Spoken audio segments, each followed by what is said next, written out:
The first time I heard Whitney's voice, I was mesmerized like the rest of the world. The first Whitney song I ever heard was I Want to Dance with Somebody. I was 8 years old when I first heard it, and I sang that for my school talent shows. I've always wanted to sound like Whitney Houston.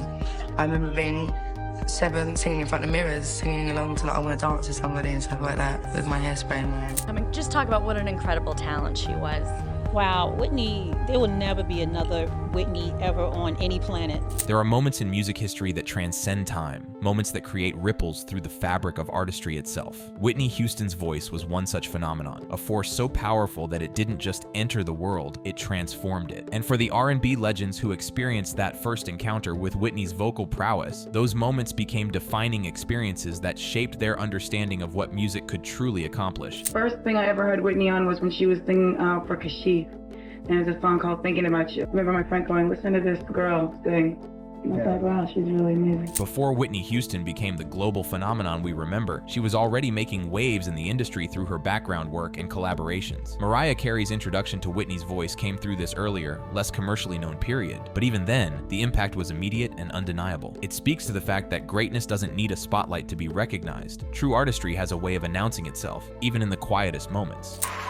The first time I heard Whitney's voice, I was mesmerized like the rest of the world. Just an unknown budding singer myself, I was captivated by the power in her range, the richness of her tone, and her unique ability to wrap a lyric in emotion. This early recognition of Whitney's talent by her peers reveals something profound about the nature of exceptional artistry. When someone possesses a gift as rare and powerful as Whitney's voice, it creates an almost magnetic pull that draws other talented individuals toward it. Fellow artists become not just admirers, but witnesses to something extraordinary unfolding before their eyes. Mariah's reflection captures something essential about Whitney's artistry. It wasn't just about hitting the right notes or displaying technical prowess. Whitney possessed that rare ability to infuse every syllable with genuine emotion, to make each word feel like it was being experienced for the first time. This emotional authenticity became a hallmark of her style and something that countless artists would attempt to emulate, though few would ever match. The phrase "wrap a lyric in emotion" is particularly striking because it speaks to Whitney's unique approach to vocal delivery. She didn't just sing words, she lived them, breathed them, made them part of her very being before releasing them into the world. This level of emotional investment in every performance created an intimacy between Whitney and her audience that transcended the typical artist-listener relationship. I've always wanted to sound like Whitney Houston. I remember being 7, singing in front of mirrors, singing along to like I Want to Dance with Somebody and stuff like that, with my hairspray in my hair. Adele's childhood memory paints a vivid picture of Whitney's influence extending far beyond professional musicians to touch the hearts of young dreamers around the world. The image of a 7-year-old Adele singing into a hairbrush, desperately wanting to channel Whitney's magic, represents millions of similar moments happening simultaneously across the globe. Whitney's music didn't just entertain, it inspired an entire generation to believe in the power of their own voices. This kind of childhood inspiration often proves to be the most lasting and influential. When an artist can reach into the imagination of a child and plant seeds of musical ambition, those seeds often grow into something beautiful and meaningful. Adele's own phenomenal success can be traced back, in part, to those formative moments of trying to capture even a fraction of Whitney's vocal brilliance. The first Whitney song I ever heard was I Want to Dance with Somebody. I was 8 years old when I first heard it, and I sang that for my school talent shows. Christina Aguilera's memory highlights how Whitney's music became a rite of passage for young performers. School talent shows across America became showcases for Whitney Houston covers, as children and teenagers attempted to channel her energy and vocal power. These amateur performances, while perhaps lacking in technical precision, were filled with the same joy and exuberance that made Whitney's original recording so infectious. The choice of I Want to Dance with Somebody as a first encounter is particularly significant because that song embodies everything that made Whitney special: pure joy, technical excellence, and an irresistible energy that made it impossible not to move along. For an 8-year-old Christina, this song likely represented not just entertainment, but a glimpse into what music could be at its most celebratory and life-affirming. My biggest dream when I was a kid was to become a singer, have my own band, and meet Whitney Houston. That was like my dream. So I got an opportunity to go to one of her concerts, and I was in the nosebleed section with my mom. And from that section, I just was not okay with just being in the nosebleed section because she was too far away. I wanted to meet her, and this was my shot. Brandy's determination to get closer to Whitney, literally talking her way down from section to section at a concert, speaks to the magnetic pull that Whitney's presence exerted on her fans and fellow artists. This wasn't just celebrity worship. This was recognition calling to recognition, talent acknowledging talent across a crowded arena. The fact that a young Brandy felt compelled to risk everything for just a chance to meet Whitney reveals the profound impact that seeing true artistry in person can have on an aspiring performer. The image of this future R&B star negotiating with ushers, promising to pay their bills when she became famous, shows the lengths to which Whitney's influence could drive people. It wasn't enough to experience her artistry from afar. There was something about Whitney that made people want to be in her presence, to somehow absorb whatever magical quality made her so special. 4 years later, I am at the Teen's Choice Awards with Whitney Houston because she's now the host of the award show, and I'm there performing with her, so I knew that I was going to meet her. The fulfillment of Brandy's childhood dream represents something beautiful about the music industry at its best, when talent is recognized and nurtured, when legends take time to acknowledge and encourage the next generation. Brandy's journey from the nosebleed section to sharing a stage with Whitney is a testament to both her own determination and Whitney's generous spirit toward emerging artists. This progression from fan to peer illustrates the cyclical nature of musical influence. Whitney, who was herself inspired by the great voices that came before her, became the inspiration for a new generation of vocalists who would carry her influence forward into the future. So finally, the moment came. Here's Whitney Houston, here I am. And I'm standing there and I'm frozen. So I ran up to her, and then as soon as I got to her, I ran away because I was like, oh my God, this is not real, this is not real. So my mom had to come back and grab me and just, pull me towards her. And she's like, what is wrong with you? Come over here, give me some love. Gave her some love, hugged her. I never wanted to let go. She smelled so good. And that day she gave me her jacket to wear, and I just hung out with her all day. Brandy's emotional reaction to meeting Whitney reveals the profound impact that Whitney had on people, even those who were talented performers themselves. The fact that this accomplished young artist was reduced to running away in overwhelming emotion speaks to Whitney's larger-than-life presence and the almost mythical status she held in the minds of her admirers. Whitney's response, warm, understanding, and nurturing, shows why she was beloved not just for her voice, but for her character. The gesture of giving Brandy her jacket wasn't just kindness, it was a passing of the torch, a symbolic embrace of the next generation. These small acts of generosity and encouragement often have ripple effects that extend far beyond the immediate moment, inspiring recipients to pay that kindness forward throughout their careers. I just had a baby, and to me, he's a little king. And one of my favorite songs to sing to him is Who Would Imagine a King, which is about Whitney Houston, and it's in a preacher's way. Now, I know my Whitney stuff. I think the first song I ever sang of Whitney Houston's was Greatest Love of All. Jennifer Hudson's choice to sing Whitney's Who Would Imagine a King to her newborn baby demonstrates how Whitney's music transcended mere entertainment to become part of life's most precious moments. This tender lullaby choice speaks to the emotional depth and versatility of Whitney's catalog. She could make you dance, make you cry, and apparently she could help soothe a baby to sleep. The fact that Jennifer, herself a powerhouse vocalist, turned to Whitney's music for such an intimate moment reveals the comfort and security that Whitney's voice provided to people. It wasn't just about the technical aspects of singing. Whitney's voice carried a warmth and maternal quality that made it perfect for life's most tender moments. She's just continued the process started by the Billie Holidays, the Sarah Vaughns, and the great ones. I think that when we look back and we say, the great ones, the great singers, the great songstresses, the great musicians, I think Whitney Houston will be on that list. Lauryn Hill's placement of Whitney in the pantheon of legendary vocalists alongside Billie Holiday and Sarah Vaughan speaks to the historical significance of Whitney's contribution to music. This wasn't just about commercial success or popular appeal. This was about Whitney's rightful place in the lineage of transformative vocal artists who each pushed the boundaries of what the human voice could accomplish. By connecting Whitney to these jazz and blues legends, Lauryn acknowledges that Whitney's influence extended beyond her own genre into the broader tapestry of American music. Whitney didn't just excel in pop and R&B, she demonstrated a vocal mastery that transcended categorical boundaries and earned her a place among the greatest singers of any era. And so I was driving from my office down on 16th Avenue on Music Row. I was driving to my house in Brentwood. And that's when I was still driving by myself without worrying about it.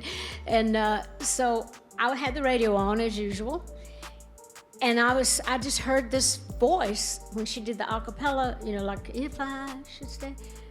And you know, it's like a dog that hears its name or something. Dolly Parton's description of hearing Whitney's version of "I Will Always Love You" for the first time captures one of the most significant moments in music history from the perspective of the original songwriter. The comparison to "a dog that hears its name" is both humble and profound. It speaks to that instant recognition that something familiar was being transformed into something extraordinary. The fact that Dolly didn't immediately recognize her own song speaks to Whitney's ability to completely reimagine and reinterpret existing material. Whitney didn't just cover songs, she inhabited them, made them her own, and in doing so often created definitive versions that would overshadow even the originals. And then all of a sudden, she starts into that, and when she goes into the "I Will Always Love You" part, honest to goodness, I almost wrecked. I had to pull over because I was afraid, because I was so caught up in that by then. Right. That I had to pull over and listen to it, but it was the most overwhelming feeling that little song of mine could be done so beautifully, so big, so overwhelming, that it really almost just had a heart attack right there on the spot. Dolly's physical reaction to hearing Whitney's rendition, nearly having an accident and needing to pull over, demonstrates the sheer power and emotional impact of Whitney's interpretation. This wasn't just a pleasant surprise or professional appreciation. This was a visceral, overwhelming experience that literally stopped traffic. The phrase "so beautifully, so big, so overwhelming" captures the essence of what made Whitney's version so special. She took Dolly's intimate country ballad and transformed it into a soaring anthem of love and loss that could fill stadiums and touch hearts simultaneously. This transformation didn't diminish the original. Instead, it revealed new dimensions and possibilities within the song that even its creator hadn't fully realized. I would have to say she made me feel as though I could accomplish anything. I saw how dedicated she was at 19, 20, 21, and she was a very big part of music.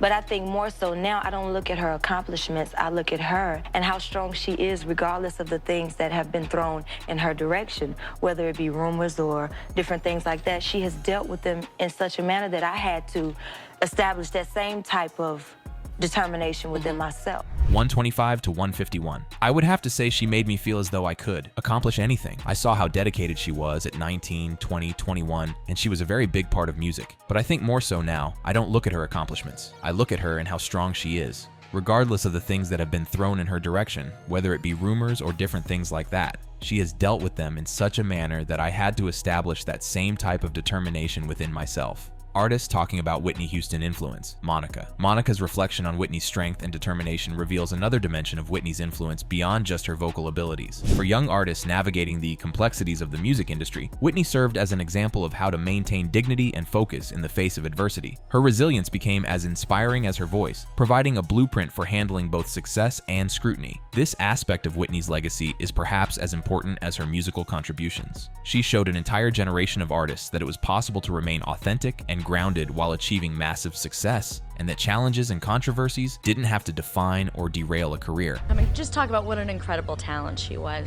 Wow, Whitney, there will never be another Whitney ever on any planet. Like, this woman was so fearless, but kind. You know, she didn't scare anybody off, and she gave everything to everybody. She was like a childlike spirit, and she was just the best vocalist on every planet.